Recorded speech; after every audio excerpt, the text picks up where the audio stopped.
There's no question the devastation in Ukraine has been widespread and irreparable, leaving millions in need. We met with Pradeep Goyal during his brief return to the U.S. looking for more support. He and his staff have been feeding, housing, and helping more than 1,000 Ukrainians who've lost everything when Goyal's Kyiv-based healthcare IT company, SolveCare, had to close. The team chose not to flee the country, but instead help. So I approached the local mayor. I asked him if he could give us a building or a public space. They gave us an old school building. We built a shelter out of that very, very quickly. In 72 hours, we went from having nothing to a 100-bed shelter. The requests from other mayors came pouring in. So we have now 9 shelters, 1,100 beds. As far as we know, the largest shelter system in Ukraine. But the truckloads of food and bedding didn't negate the horrors they endured.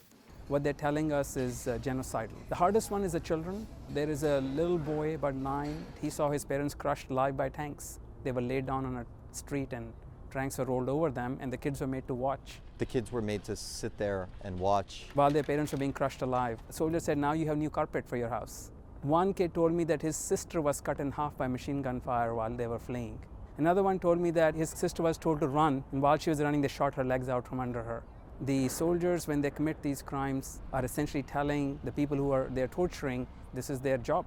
They were sent to torture and murder civilians. Goyal says he hears stories even war crimes investigators don't, because residents are afraid to give their identities to the government. This is a classic case of good versus evil. Former Congressman Jim Moran helped oversee defense spending during his time on the Hill. I frankly would be more aggressive in delivering weaponry, technology to the Ukrainians.